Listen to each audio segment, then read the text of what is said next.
Alors, premièrement, est-ce que les gens ont le droit de protéger leur honneur et leur dignité, conformément à la loi de 1881, une loi plus que centenaire, sur Internet comme ailleurs? Oui, bien sûr.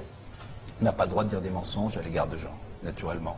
C'est la loi. Juste, je relais la question. Je dis, alors on va faire un numéro sur la liberté d'expression, et là il y a un site, donc MySpace, qui est un site important, où il y a un groupe Mais t'as qui pas le fait droit de une diffamer chanson les gens. anti-Sarko. Non mais tu peux faire tu as le droit de faire une chanson anti-Sarko, tu n'as pas le droit de diffamer les gens, tu n'as pas le droit de les injurier. C'est de la chanson. Mais même avec une chanson, on n'a pas le droit d'injurier les gens. Bon, alors la deuxième partie de sa question... Je peux t'injurier en chantant, tu seras content? Oui, ça me ferait marrer. Parce que je peux aller loin, hein. Ça me ferait marrer. Ça me ferait marrer. Oui, deuxième mais le drame, question. c'est que je chante faux. Parce qu'autrement, j'aurais Question conspirationniste.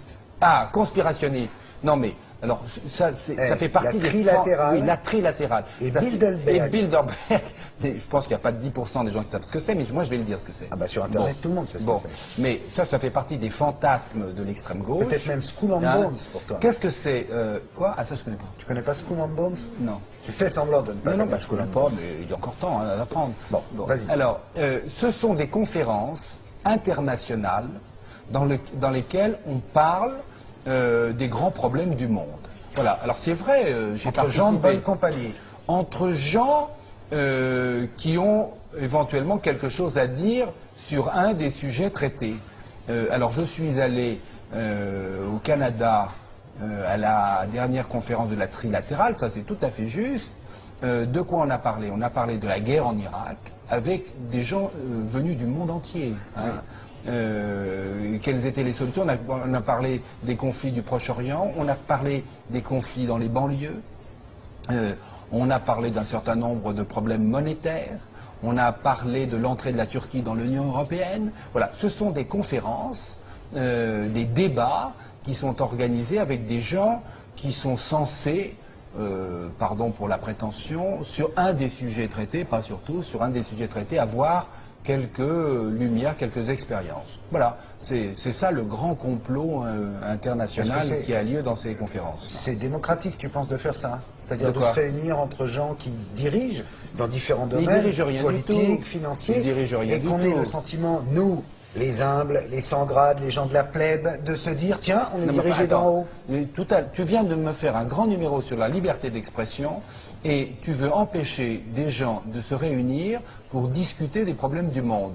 On est chez les fous, ça dépend quels gens et pourquoi ils se réunissent. Mais ils se réunissent pour parler. Ils se réunissent pour parler, s'interroger, écouter des points de vue contradictoires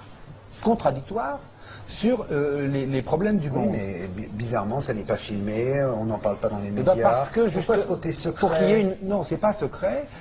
Ils veulent qu'il y ait une véritable liberté d'expression et que les gens puissent, même s'ils exercent des responsabilités importantes, ils veulent que ces gens puissent dire librement ce qu'ils pensent. Mais entre eux. Non, sans que ça ne donne lieu à une exploitation, à une caricature, à une déformation qui les empêcherait de parler librement. Et derrière les travaux, ça donne quoi? Ça sert à quoi? Rien. On discute et ça sert à quoi derrière? Il n'y a pas de décisions qui sont prises? Aucune. Ça sert à chacun. Donc il ne faut pas voir la trace de la main occulte, sans jeu de mots. Ça sert à chacun à se forger son opinion. Voilà. C'est absolument tout. C'est un club d'amis, simplement. Ce sont des gens qui discutent et qui échangent leurs expériences. Vous allez quand même pas interdire ça, non, dans ta société idéale? La société du spectacle, tu peux dire. Ah, c'est ça ta société idéale? Oui. Parce que ça n'est que le spectacle. C'est celle où on vit. Bah, heureusement, il y a d'autres choses aussi. Il n'y a pas que le spectacle. C'est important le spectacle parce que... Ne crache pas sur le spectacle. Non, je crache pas. J'aime le spectacle. Tu as envie. Mais j'y vais au spectacle. J'adore l'opéra. Donc, vraiment, comme spectacle, il n'y a pas mieux. Tu le fais, le spectacle aussi. Mais, modestement. Mais je pense qu'il y a un temps pour le spectacle et puis il y a un temps pour la réflexion. Il y a un temps avec pour les amis, il y a un temps pour tout. Et Bilderberg, pas un mot d'ailleurs. Mais c'est la même chose. Ah bon, c'est exactement la même chose. Ça dit donc, tu fais partie de beaucoup de clubs. Ben non, je n'appartiens pas à ces clubs. J'ai été invité et j'y suis allé avec plaisir et j'y ai beaucoup appris.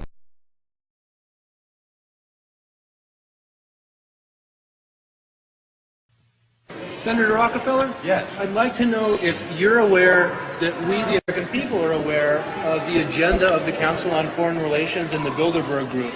And if you could comment on that, please, because very concerning to a lot of us. You know, I have 37 people lined up right outside Senator Schumer's office, all of them wanting to answer precisely that question. Well, could you just take a brief moment and let us... No, because we're not talking. We're talking about something we didn't have. Well, something that's so important, it sort of transcends everything else that we're talking about, sir. Could you comment on that, please? No. I'd like to know about the Bilderberg Group. Give yourself some credentials. I'd like to know about the Bilderberg Group, sir. Well, that's not part of our discussion. When can we discuss that with you, sir? Thank you. Thank you. Okay, and this is for the senator. This is the scientific proof of the nanothermite that's been found in samples of the World Trade Center dust by scientists from around the world. Basically, conclusive proof that there's an Article 3, Section 3 treasonous cover-up going on about 9/11, sir. So we'd love to get your opinion on that too, sir. Wait, what did you say? Excuse me, please. Thank you. Okay. Thank you. Your family starting the modern eugenics movement. Let's call him Miss Christian. Started eugenics. Hitler looked up to the eugenics that your family has started. Okay, sir. I think it's time for me to really start moving quickly. Yeah. You could just address some of these things. If we're wrong, sir, please just tell us. No, go find somebody else to talk to. But your family did start the modern eugenics movement that Hitler is looking up to. And you don't want to talk about the Bilderberg Group? Well, what about the You said you're running for Congress, you got a lot of balls. eugenics as well? The truth is coming out, and there's a lot of us that are aware of it. I'm sure you know some members, sir, if you're not a member yourself.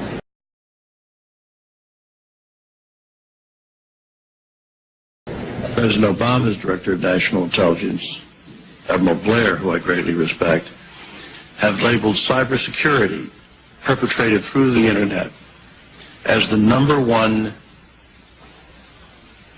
national hazard of attack on the homeland in West Virginia, in West Virginia, America, anywhere else. So, I mean, it really almost makes you ask the question, would it have been better if we never invented the Internet?